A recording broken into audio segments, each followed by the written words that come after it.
السلام علیکم کلاس، کیا حال ہے آپ لوگوں کے؟ ٹھیک ہے۔ آج ہمارا 5th لیکچر ہے، 5th لیکچر، اور ساتھ ہی ہمارے یہ فرسٹ چیپٹر کا آخری سوال ہے۔ یہ قومی آمدنی کا دائری بہاؤ۔ ہم نے اس سے پہلے پہلا کوسچن پڑھا، قومی آمدنی سے کیا مراد ہے اور اس کے مختلف تصورات کو بیان کریں۔ دوسرا سوال ہم نے اس میں پڑھا تھا، قومی آمدنی سے کیا مراد ہے اور اس کی پیمائش کتنے طریقوں سے کی جاتی ہے۔ آج ہمارا یہ تیسرا اور آخری سوال ہے اس چیپٹر کا، قومی آمدنی سے کیا مراد ہے، قومی آمدنی کا دائری بہاؤ تفصیل سے بیان کریں۔ لیکن آپ کو میں اس کا تھوڑا سا اوور ویو دے دیتا ہوں۔ اس میں ہم نے کیا پڑھنا ہے۔ قومی آمدنی کے دائری بہاؤ سے مراد ہے کہ جتنی بھی اشیاء و خدمات ایک سال کے اندر پیدا کی جاتی ہیں وہ اس کے عوامل کے درمیان ہی خرچ ہو جاتی ہیں۔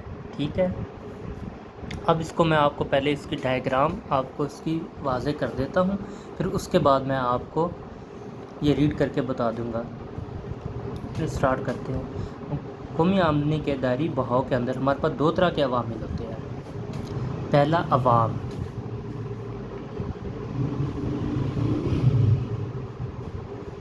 عوام یا گھرانے، ہم ان کو گھرانے بھی کہہ سکتے ہیں۔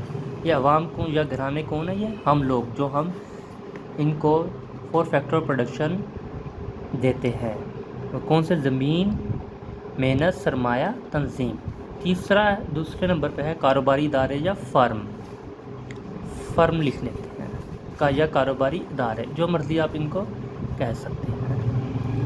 دیکھیں، کسی بھی بزنس کے لیے ہمارے پاس 4 فیکٹر پروڈکشن ہیں جن کو ہم استعمال کر کے اشیاء و خدمات پیدا کرتے ہیں۔ کون کون سے ہیں؟ وہ ہمارے پاس زمین ہے، نمبر 2 محنت ہے، نمبر 3 سرمایہ ہے، اور نمبر 4 تنظیم ہے۔ یہ ہمارے پاس 4 فیکٹر آف پروڈکشن ہیں۔ ٹھیک ہے۔ اب یہ جو عوام ہے، عوام ان کو یہ فرمز کو اپنے 4 فیکٹر آف پروڈکشن دیتی ہیں۔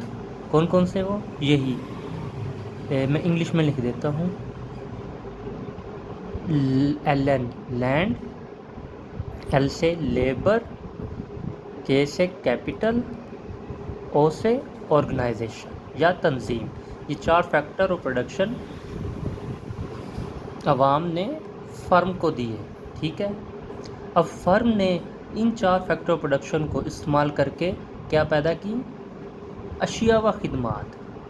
اشیاء و خدمات پیدا کر کے کس کو دے دی؟ عوام کو دے دی۔ اشیاء و خدمات، ٹھیک ہو گیا۔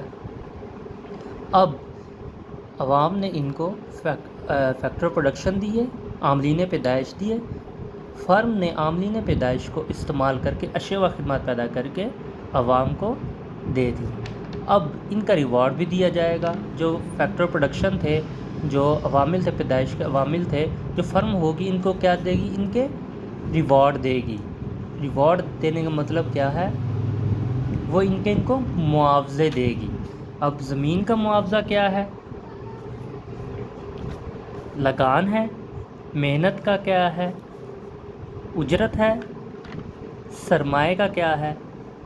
سود۔ تنظیم کا کیا ہے؟ منافع۔ اب یہ عاملین کے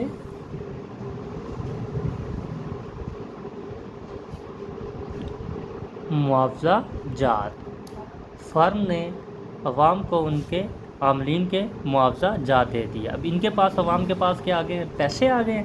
جو عوام کے پاس پیسے آئیں گے تو عوام کیا کرے گی؟ فرم سے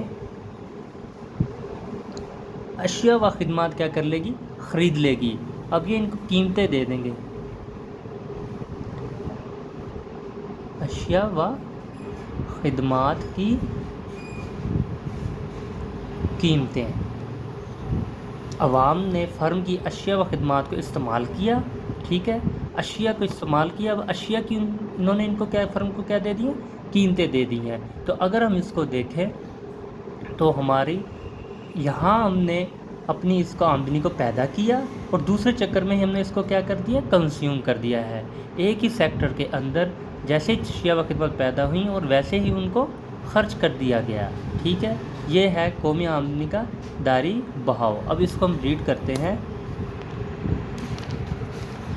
دیکھیں، جیسا کہ پہلے بیان کیا جا چکا ہے، قومی آمدنی کی پیمائش 3 طریقوں کی مدد سے کی جا سکتی ہے، جو ہم نے پچھلے 2-3 لیکچر میں پڑھا ہے۔ لیکن پہلے 2 طریقے یعنی پیداوار کا مجموعہ اور آمدنی کا مجموعہ قومی آمدنی کی پیمائش کے لیے زیادہ اہمیت کے حامل ہے۔ پہلے 2 جو مجموعے ہیں جو ہم نے پڑھے تھے وہ زیادہ اہمیت کے حامل ہیں۔ کیسے؟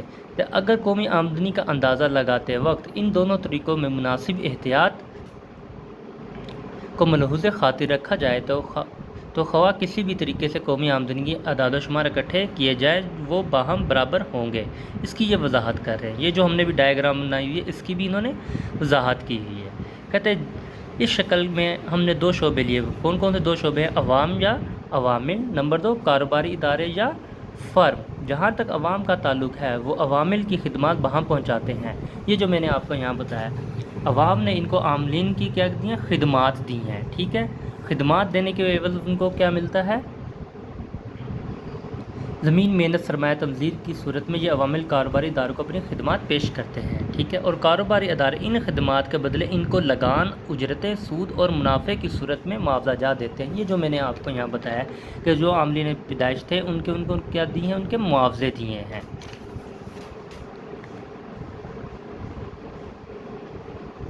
جو کہ ان عاملین کی آمدنی بنتی ہیں۔ کاروباری ادارے ان عوامل کو کاروبار میں لگا کر اشیاء و خدمات کی جو مقداریں پیدا کرتے ہیں وہ اسے عوام کے پاس فروخت کے لیے منڈی میں بھیج دیتے ہیں۔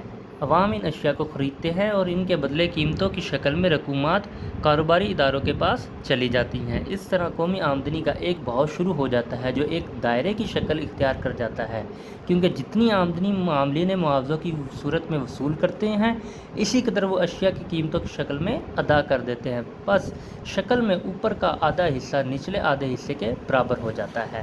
یہ دیکھیں، یہ جو حصہ ہے، یہ اوپر والا جو حصہ ہے، یہ والا حصہ، یہ کہتے ہیں یہ والا حصہ نیچے والے حصے کے کیا ہو جاتا ہے؟ برابر ہو جاتا ہے۔